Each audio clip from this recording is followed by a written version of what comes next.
Mayor Mantello joins us here after 100 more days in office, 100 of your first days in office. 108. 100. Okay, I was wondering what the exact count was.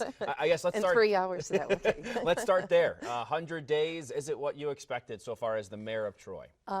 Yes and no. I can tell you, to be here today and to be born and raised in Troy, I say it a lot, it's in my DNA, and to actually be able to be afforded to oversee the city. We hit the ground running, Tom. Immediately, we had to address the culture. You and I talked about last year, the morale was low. The culture in City Hall, people didn't feel part of a team. We have a workforce of 450. I can tell you, fast forward, the people of Troy have seen safer and cleaner streets. We hit the ground running, literally cleaning our streets, leading by example, addressing Red X buildings. But believe it or not, one of the biggest things I did, second week in office, the people in the Friar Park neighborhood, there was a circle on 15th and Sauce Ave. The people in the neighborhood said, we don't need this circle, etc. It was actually causing more public safety issues than it was meant. The people asked for it not to be built. It was in for a year and a half. Accidents were happening. We took it out immediately, literally. I can go Stewart's, Walmart, thank you, Mayor, thank you for getting that circle out. But that was a symbol of just City Hall not listening to the people of Troy. But fast forward, we're on all cylinders. We issued a new RFP yesterday for City Hall, relocation, permanent home. Like I said, we're addressing Red X's, and we're leading by example. And people are seeing that. People are out now seeing their alleyways clean, but now it's up to all of us, 50,000 plus, to be a team. We're one Troy, and we need to work together to, hand in hand, safer and cleaner streets. Let's talk about City Hall. Obviously, yesterday you make the announcement for proposals for looking to go somewhere else potentially, and I know there's been some conversations around that. Why are you looking to do this, and what step did yesterday take in all this Sure, process? it was a huge step, Tom. We have leased one floor for now 12 years. And it was supposed to be temporary. Could I have come in and agreed to a 15-year lease? But that's kicking the can down the road. If you think about it, the city of Troy is going to be here forever. We need a permanent home, a home that the people of Troy can be proud of.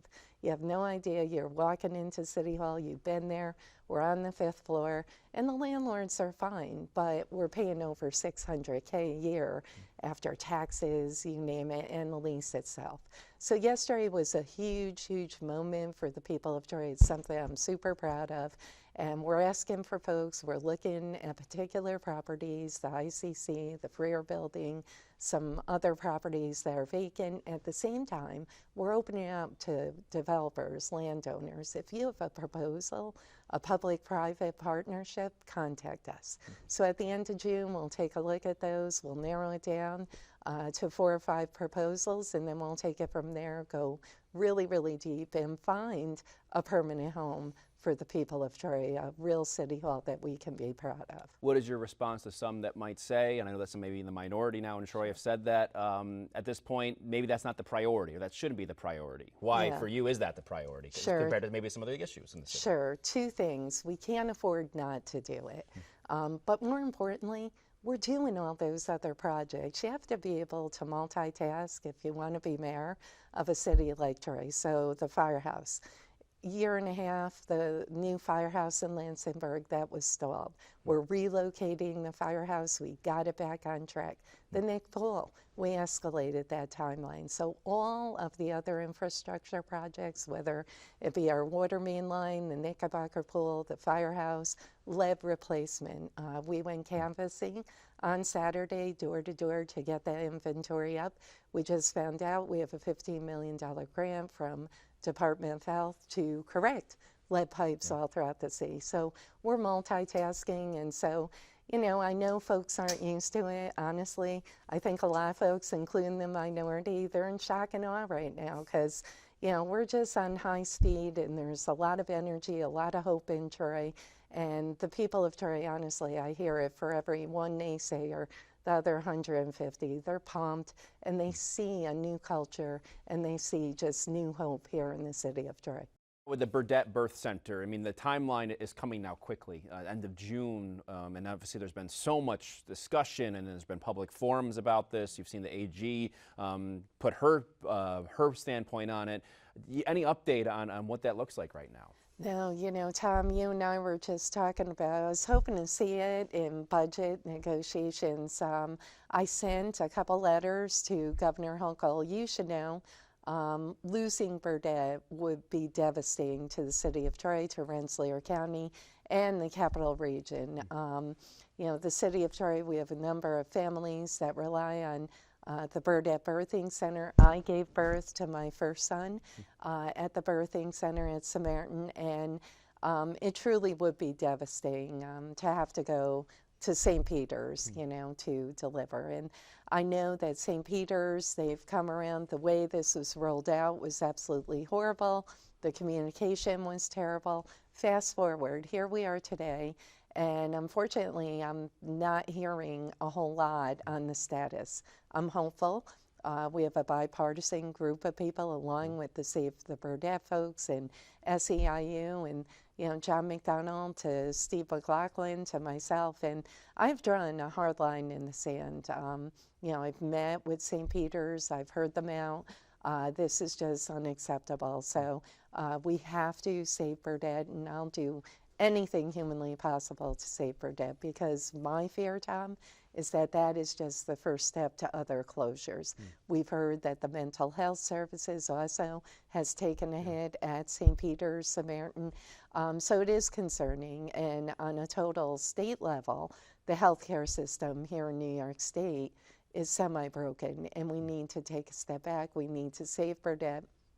And the letters to the governor, you know, for me, the governor could put an end to this now and say, listen, we're going to work together, save Burdett together. The Attorney General, which shocked me, she literally stayed for that whole day of public hearings. I provided testimony while I was council president at the end of last year, and the Attorney General was there from 8 o'clock in the morning until like 7 o'clock at night, all day listening to testimony. So we have to work together to save Burdett. I hope that the governor can, you know, put a kibosh on this and basically end this and tell DOH we need to figure out how to save this tremendously important hospital. Yeah, absolutely. We were just talking a bit of another key issue in Troy right now, the lead pipes and the lead, you know, that, of course, it's something that's propped up in the last, I guess, year or so, you could say. A picture of you out there canvassing, you know, and I wanted to ask you about that because I'm wondering, you know, obviously that's one way to do it, but to get a sense of urgency around the issue,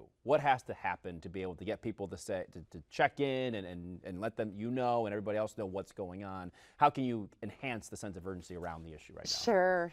So the good news, I think we are at least in first, second, or third for the most inventory all throughout the state. So our inventory was hovering about 50%, which basically means you got the low-hanging fruit. So, you know, the folks that are paying attention, go online, you know, might read the paper, see the news, Channel 6, and, you know, in other aspects. So they've reported their lead pipes. Now we need to tackle that other 50%. The good news, what we're doing, we are sending out notices. And over the weekend, we decided to join RPI, environmental advocates, and other folks door to door. And I got to tell you, Tom, that door to door, we were able to get about 12 folks just through that very small door to door campaign to get tested for lead. The good news, we were 49 and change percent. We're now over 50%, and you're the first to hear it. All right. So it's huge because what that does is not only, you know, you need to know if you have lead in your pipes. Remember, it's not lead in the water, it's lead in the pipes. Right. We're going to pay to rectify those pipes. So I have made a very bold, ambitious commitment to try to correct all lead pipes within my first four-year term. The good news, we were just told recently, Department of Health has appropriated a $15 million grant to the city of Troy to help us out with that effort. We imagine it'll take about 25 mil. We have a private contractor in working with our water department. Last year, we replaced about 200 homes. This year, we hope to double that. So it's very ambitious, but the inventory is very, very important because it will rate us that much higher to get more state and federal funding. So the good news, we're now over 50%. We got another, 12, 15 folks over the weekend. We're going to hit various areas. It's a very targeted list. And the tough part about this, the tenants. Think about it. You're a tenant, you don't own the home. Can I let people in the house? Should I? And so they can. But it's just talking to people, and it's telling people the importance of obviously correcting that lead in your pipes. No parent wants to be afraid to turn that tap on. So we're going to correct the pipes at no cost to the property owner, and that's huge. And we're going to keep plugging away and get that 50% now up to 80, 90%. When you talk about paying for it, I know at the end of last year there was, I believe you were part of the ARPA process. Yes. of paying. Is that still in the equation with that grant, or where does some of those funds? I know there was some money left over. We've talked so much about ARPA funding in myriad of ways. I'm so glad that you mentioned ARPA. Where Tom is and that? I know we go back to shovels in the ground Yes, in we our do. parks, and Yes. Tom helped that effort get going. Yeah. So if you ever want to leave Channel 6, we have a spot here. Get some shovels in the ground. Yeah. But the good news, $42 million. Most of the monies have been encumbered, which basically means they're dedicated to various projects. Now we have to get those projects well underway by the end of the year. Yeah. If we don't, we lose the money. Yeah. The projects have to be complete by the end of 2026. So the good news, many of those projects are underway, whether it be the Nick Pool. We appropriated some ARPA money for the lead pipe replacement, the public side, not the private side. Okay. And then our parks, many of our parks that you saw last year, a couple are being completed, a couple are halfway done, and a couple are underway right now. So it's a super exciting time for Troy. Some of the projects need a little push, like the American Theater. That's the old Cinema Art. It's a partnership with Philip Morris and Proctor's, and we're hoping to get that back on track. The firehouse I mentioned, a year and a half, nobody really moved on that. We did environmental phase 2. We're moving forward on that. We got it back on track. Many of the parks, we're hoping to break ground or have them completed this year. Knickerbocker's one, Nick Pool, we hope to break ground this year. So many of those projects are underway, and it's a super exciting time because a lot of those projects are leveraged and dovetail with other projects. One Monument Square, that's a biggie, and unfortunately the Hoboken project has pretty much died. There's no agreement with Hoboken. So we're going to take the vision, the charrettes that were all done. We know we're on our 6th proposal. If we don't know now what can be developed at that site, we're in trouble. We know what needs to happen. We're going to take that to the next level. So the good news, a lot of those projects are underway. We gave an update to the council last week, and this week we're actually going to start an emergency fund because we had the landslide, we had the water main, so we had a number of projects. So we're going to actually use some ARPA money for infrastructure emergency. Yeah, and we've done, as you mentioned, reporting on it. I was at a town hall with Mark Molinaro last year, and there was individuals in his district, of course, asking him about the ARPA funding, and they said, well, hey, if what do you suggest? He goes, I would use it, or that might be clawed back. Use it so or lose that kind it. of shows you how important important it is now that this timeline, it's creeping up more so than in the past. Yeah, and it sounds like it's so far away. Like you said, Yeah, June. right. It's right around the corner. Yeah. And some of these projects, a Yes. lot of this, as you know, can take time, and sometimes for Yes. you that's been longer than Oh yeah. longer than bargained for. RFPs, bids, Yeah. the whole shebang, and then if the bids come back and they're more money, you have to find some additional dollars. So you're so right. Yeah. Let's talk about crime. Of course, Yeah. that's something you spoke about in your State of the City, I believe, and your inauguration Yes. as well. You talk about relationships between the police and the community, and how do you kind of chip away at some of that perception, some of those relationships as they stand right now in the city of Troy? Because Sure. we hear about it, of course. You hear about shots fired, you hear about investigations going on, more frequently, I think, than people would like. Yeah. Well, the good news, I mean, our stats are good, but guess what? Stats mean nothing. People have to feel safe. People that work in Troy, we met with a company 2 weeks ago, a gaming company. It's $1 billion company. First thing he said, Carmella, we love what you're doing, safer, cleaner. So to go back to our initial conversation, if you don't have cleaner streets, if you're not addressing Red X buildings, if you're not addressing, neighborhood revitalization, it's all for naught. You can do the ribbon cuttings, whatever, but you have to be safer and cleaner. The two do go hand in hand. So coincidentally, tomorrow we're announcing Project Sentinel. I'm huge when it comes to Park Walk and Talk, our community police officers, really reconnecting with our neighborhoods, not just a pop-up barbecue, but getting to know that neighborhood. My dad was a cop detective 30 years, and when I walked the streets with my dad, he would walk me to school every day. We'd stop, famous lunch after, you name it. Everybody knew my dad, Jim, and Jim knew everyone. Don't get me wrong, we can't go back 30 years, but we can build that trust, and that trust needs to be built. So Sentinel is all about hitting the hot spots you have mentioned. We know where those hot spots are, whether it be over in Tyler and South Troy, North Central. We know over on 7th Ave, there's some hot spots over there.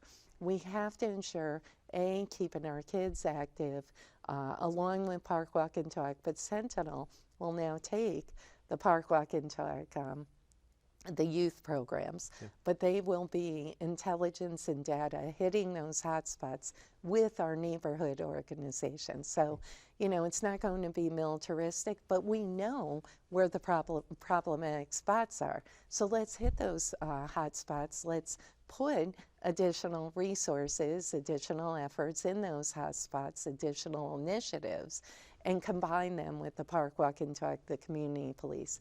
Let's address our Red X buildings. Let's hold property owners accountable. Keep our alleyways clean.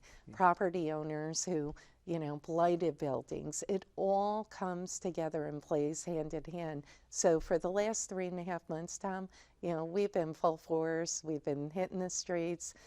We have everything going full force. It's fabulous. At the same time, our public safety goes hand in hand with cleaning those streets. People have to feel good about the neighborhood they live in, and that goes hand in hand with public safety. What kind of conversations have you had with the police department in regards to maybe the root of some of this too? Obviously, that is a response and also engagement. What about where this is coming from, and how do you address that? When it comes to maybe youth or the individuals that might be engaging in something like this. Yeah, what, Tom? The chief, we meet weekly. So the 3 chiefs, we meet weekly, and today I actually just met with the PBA president about the patrol, because patrol command different folks, and I like to hear from all of them, just like the labor or the supervisor. So saying that, he told me a stat which really alarmed me. On one hand, it's a good thing. On the other hand, it really shocked me. We have taken close to 33 guns off the street to date in the first quarter. That's more than a quarter and a half from last year. I think last year at this time it was maybe 12. So it shows that guns are out there, which is super alarming. It also shows some kids have guns. So what we are doing for our kids, we're doing everything humanly possible. I just hired at the beginning of the year the very first diversity, opportunity, and outreach director. We also hired a youth and community outreach director. What are they doing? They're having anti-bullying programs, basketball programs. They're going to our schools and they're literally playing chess with kids. They're having a mentoring program. But it's all about our partnerships with the school district, our police, and all of that combined. But getting our kids active during the summer is key. We're talking about purchasing, with some ARPA money, a video gaming van, which would actually, go across the city, and kids love playing video games. Yeah. You and I know. It's become now an e-sport that I'm learning about, which I'll talk to you offline. We're hoping to land an ECAC esports tournament in Troy. Yeah. But saying that, it is about keeping our kids active, revitalizing our neighborhoods, keeping our streets clean. And the chief and the Troy police, they know that, we're not going to tolerate this. And, they know I've also drawn a hard line in the sand, that we're not going to tolerate illegal activity. We're going to do everything to work together to keep our neighborhoods and streets safe. What would you say is the biggest difference between City Council President Carmella and Troy Mayor Carmella? Now that you've done this for more than 108 days, is that what you said? 108. Yeah. The good news, I haven't changed, and I tell people that the accessibility, it is sometimes overwhelming. Tonight I'll be up till midnight, taking all the Facebook messages, emails, catching up. But the biggest difference, think about it, as council president, you're legislating. You're coming up with ideas, you're passing code laws, etc. At the end of the day, the mayor is to implement. So now on this side, I can actually do what I said I wanted to do as council president. So, to have that 24/7 day-to-day and overseeing the city that I was born and raised in, it's a true honor, Tom, and to be able to actually show the folks of Troy, we can be better. You have accepted subpar, and they know it now. The first thing people say when they see the streets cleaner, Carmella, what are you doing differently?